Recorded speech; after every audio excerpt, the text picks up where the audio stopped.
around the screen and we position the mouse on some button, there are cases in which associated to this button there are some JavaScript pop-up that come up. So when the tool clicks, actually no script give an alert. Also, if there is no clickjacking at all, it's just that the JavaScript events pop up a banner that is front end to the element you are clicking on.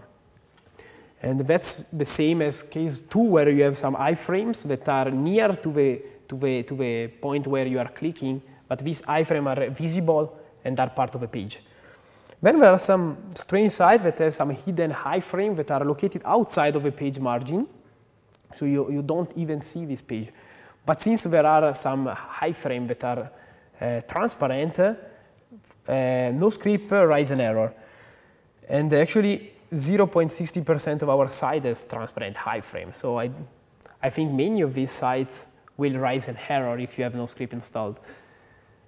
Regarding Clickjacking, so the tool we developed, we had, as I said, 130 false positive, and these were all false positive in where the page contained visible iframe, and this iframe has some clickable content, like links and buttons, that perfectly overlay with other clickable elements of a page.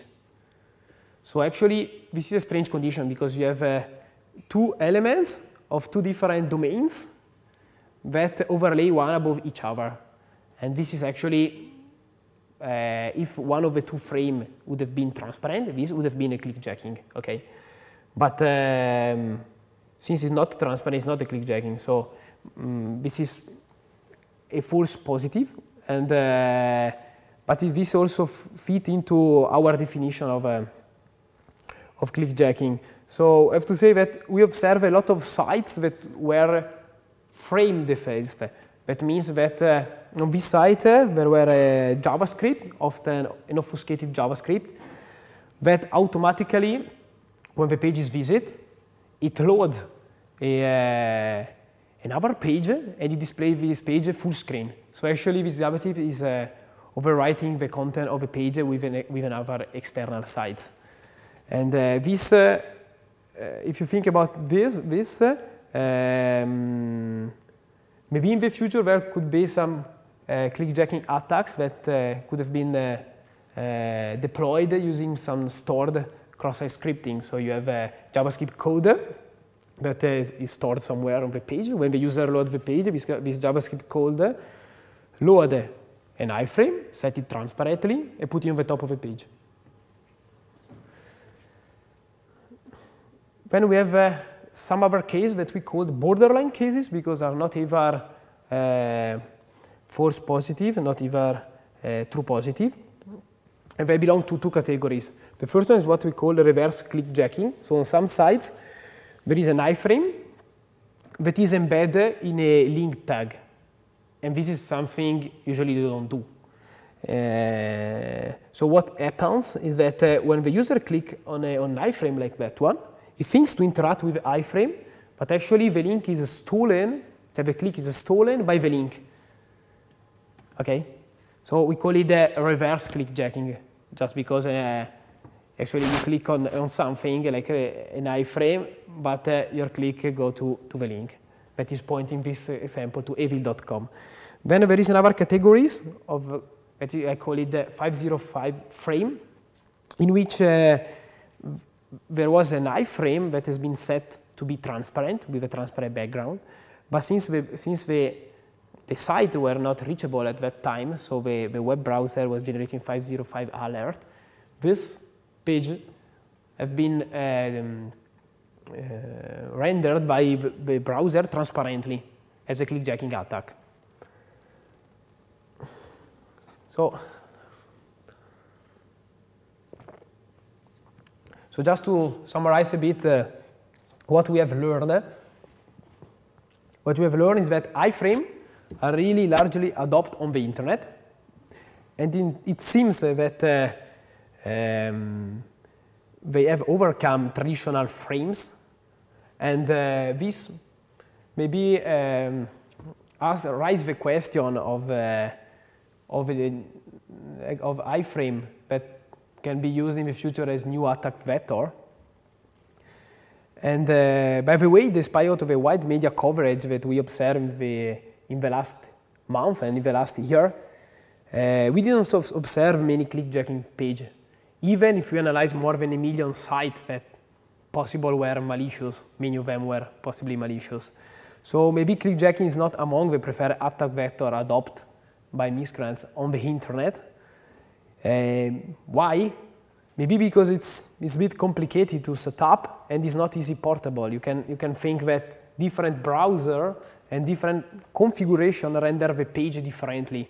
And so if a page is rendered differently from what the attacker would like, actually the button or the links that should overlay one above each other, they don't overlay anymore. And so even if a user, if a page has been clickjacked, when the user clicks, it's not really performing an action. So I will spend the last minutes just to describing a bit the situation. So in the last month, there are some worms that are spreading over Facebook. They will show that they will come on profiles like gadget, and when the user click on one of these ones, usually is redirected to another page. And in this page is a page where there is usually the clickjacking attacks. For example, here there is this stupid human test that say find the blue button to continue, okay? And actually the button to continue is an iframe pointing to the share button of your Facebook page. So when you click there, you're actually sharing this gadget on your profile. Okay, so this attacks I think was spreading in November of last year, and a couple of days ago there was a new worm that is referencing in point C that was doing something similar.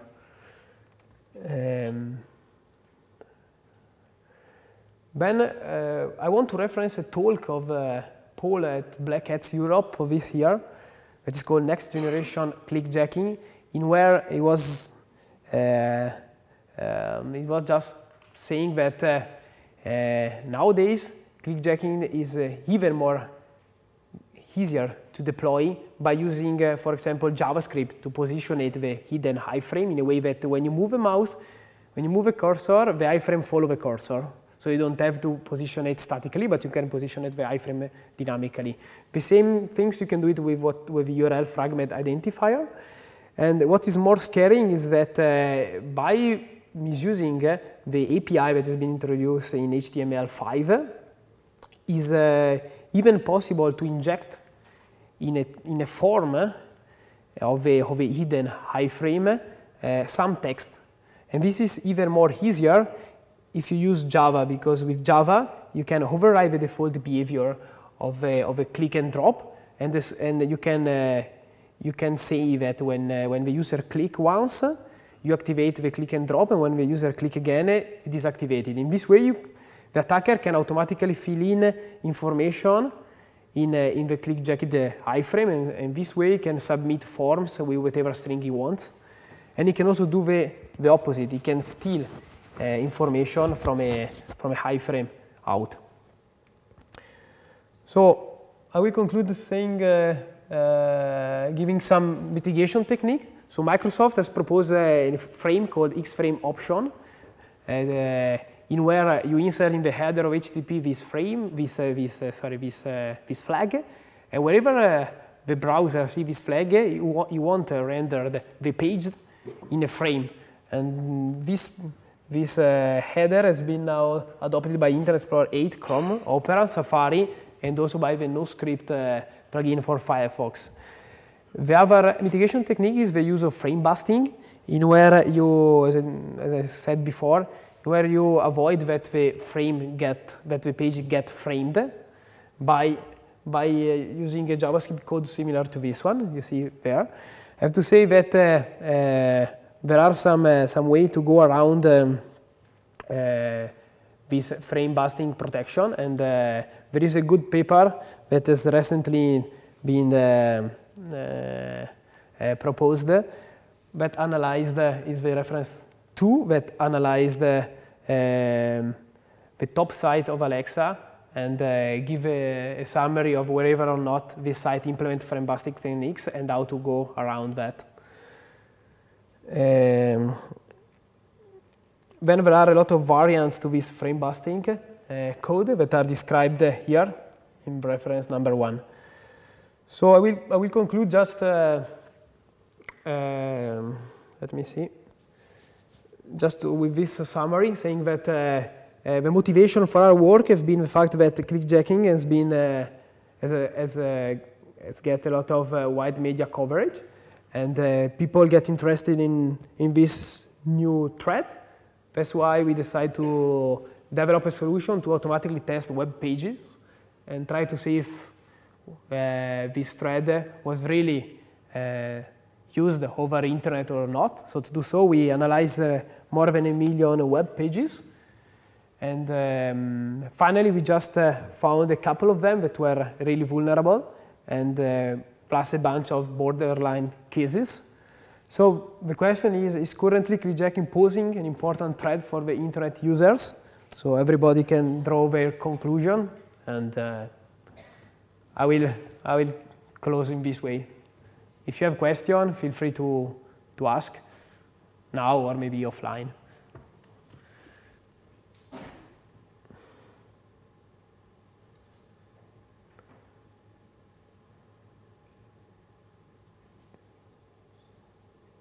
Okay, great. So thanks all.